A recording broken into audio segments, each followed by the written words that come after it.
Hi, welcome back to the Yahweh's Renaissance Ministry broadcast, where this is the mass media, pop culture, music culture, underground culture section of the broadcast, and really is focused on different things that are happening in the mass media.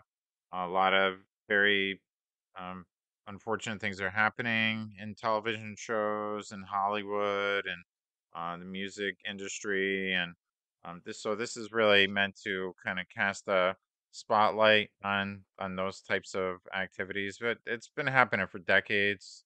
Um, but it seems like recently there's been a very, very, very heavy focus on satanic oriented,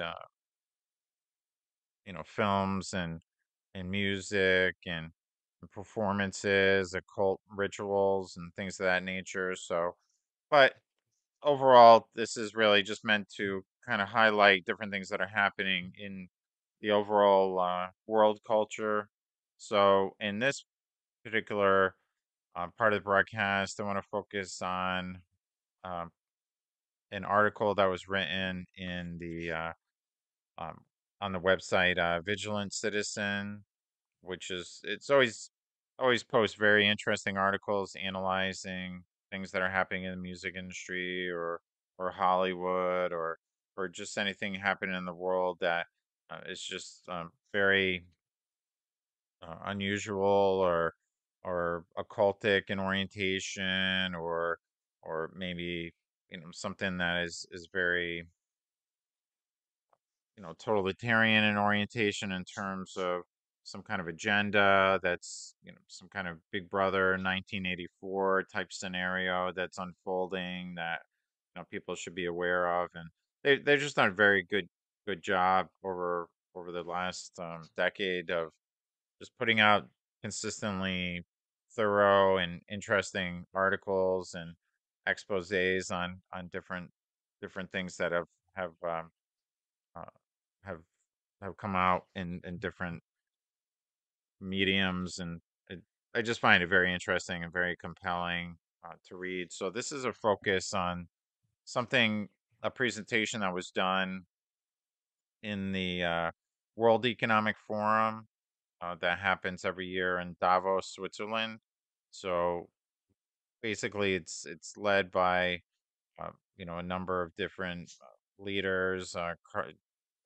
Klaus Schwab is one of the kingpins or the director or CEO, whatever the case, of the World Economic Forum, and just very strange individual. And basically, he was a protege of Henry Kissinger, who's been involved in everything from the Council on Foreign Relations. I mean, he's a former U.S. Secretary of State under Nixon, and he was involved with the Trilateral Commission under David Rockefeller, and he's involved with these transnational Euro lodges, these very very powerful Masonic lodges that are very influential in the area of politics worldwide. So he his one of his main proteges was this individual Klaus Schwab, who just sounds wicked with his German accent, and he's the leader of this World Economic Forum, which gathers every year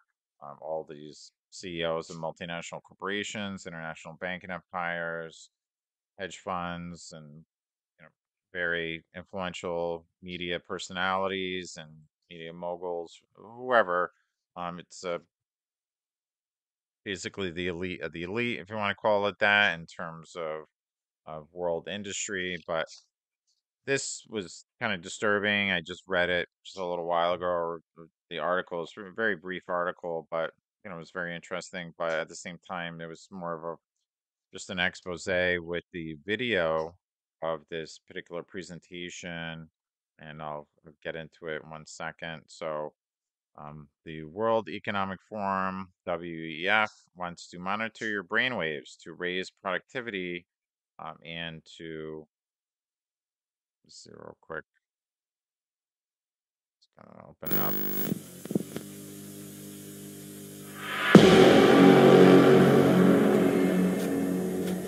and to fight crime.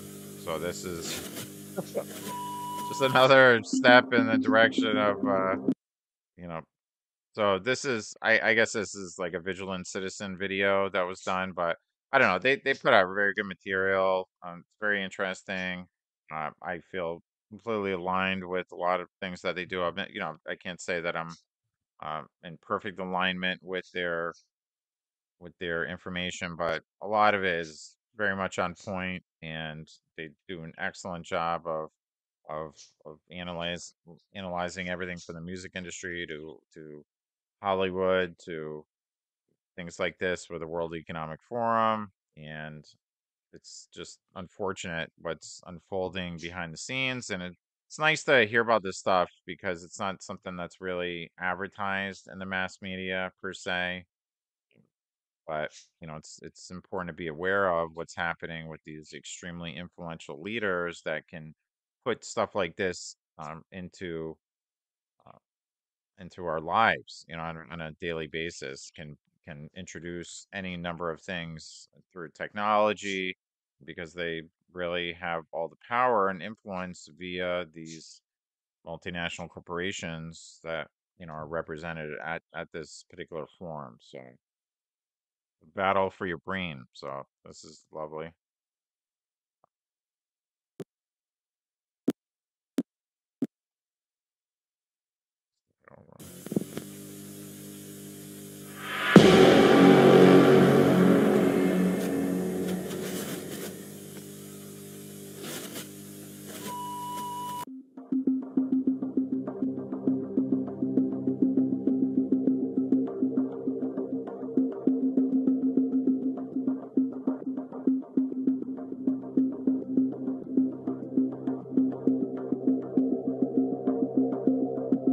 Hello, everybody. I'm Nicholas Thompson. I'm the CEO of The Atlantic, and I will be your moderator today.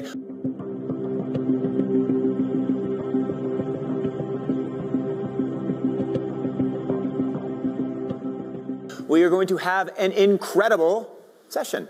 Star of the show is Nita Farahani. She is a futurist and legal ethicist at Duke, and she's so smart and so interesting. You're going to learn a ton. This is how it's going to work. We're going to watch a short video. She's going to come on stage and talk. And then we're going to do a little Q&A, questions from the audience, and that'll be a wrap, and you'll leave enlightened and excited. So first off, a video. It's going to make you see the future and understand a wonderful future where we can use brainwaves to fight crime, be more productive, and find love. Let's roll. You're in the zone. Even you can't believe how productive you've been. Your memo is finished, your inbox is under control, and you're feeling sharper than you have in a decade. Sensing your joy, your playlist shifts to your favorite song, sending chills up your spine as the music begins to play. You glance at the program running in the background on your computer screen and notice a now familiar sight that appears whenever you're overloaded with pleasure. Your theta brainwave activity decreasing in the temporal regions of your brain. You mentally move the cursor to the left and scroll through your brain data over the past few hours. You can see your stress levels rising as the deadline to finish your memo approached, causing a peak in your beta brainwave activity right before an alert popped up, telling you to take a brain break. But what's that unusual change in your brain activity when you're asleep? It started earlier in the month. You send a text message to your doctor with a mental swipe of your cursor. Could you take a quick look at my brain data? Anything to worry about? Your mind starts to wander to the new colleague on your team, whom you know you shouldn't be daydreaming about, given the policy against intra-office romance. But you can't help fantasizing just a little. But then you start to worry that your boss will notice your amorous feelings when she checks your brain activity and shift your attention back to the present. You breathe a sigh of relief when the email she sends you later that day congratulates you on your brain metrics from the past quarter, which have earned you another performance bonus. You head home jamming to the music, with your work-issued brain-sensing earbuds still in. When you arrive at work the next day, a somber cloud has fallen over the office. Along with emails, text messages, and GPS location data, The government has subpoenaed employees' brainwave data from the past year. They have compelling evidence that one of your coworkers has committed massive wire fraud. Now, they're looking for his co-conspirators. You discover they are looking for synchronized brain activity between your coworker and the people he has been working with. While you know you're innocent of any crime, you've been secretly working with him on a new startup venture. Shaking, you remove your earbuds.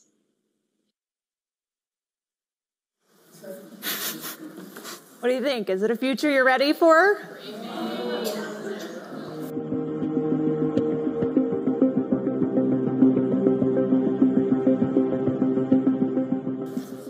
You may be surprised to learn that it's a future that has already arrived. Everything in that video that you just saw is based on technology that is already here today. Artificial intelligence has enabled advances in decoding brain activity in ways that we never before thought possible.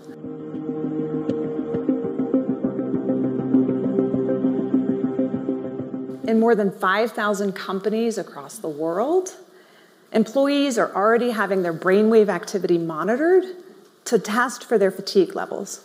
Whether it's the Beijing-Shanghai line, where train conductors are required to wear hats that have sensors that pick up their brain activity, or mining companies throughout the world, employees are already having their brain activity monitored, and it very well may be something that we want to embrace as a society. Okay, you might be shuddering, right? That was certainly my first reaction when I discovered that we are tracking brainwave activity in the workplace and that we can do it at all. But I believe we need to have a much more nuanced conversation about it, because I think done well, neurotechnology has extraordinary promise.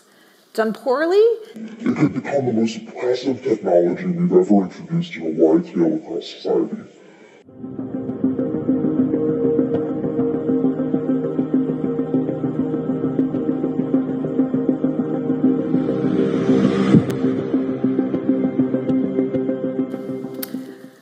we might soon even use the technology to help people wake back up.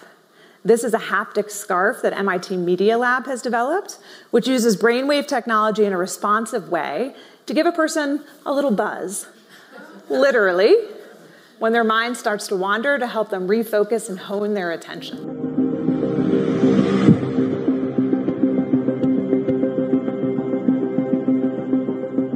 I'm giving you the positive use cases because what I don't want the reaction to be is, let's ban this.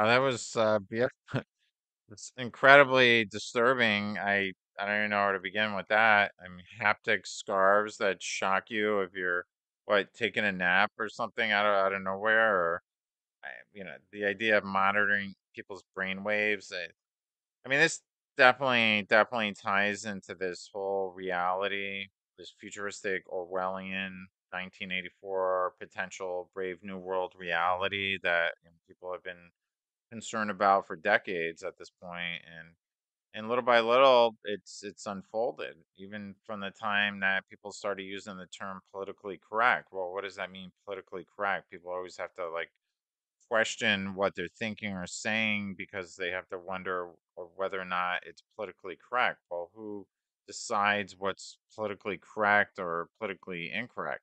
I mean, it's just some kind of strange concept that was introduced to the masses that people use and have been using unconsciously in a way for decades now, it seems. So it's rather unfortunate, and to see these types of things having been implemented already. I know for a fact that, I mean, obviously brain, microchip implants have been used in different ways, and medical technology for a number of different reasons, or for insecurity, or uh, and to see that this brainwave monitoring is going on in places like China. I mean, it doesn't surprise me at all.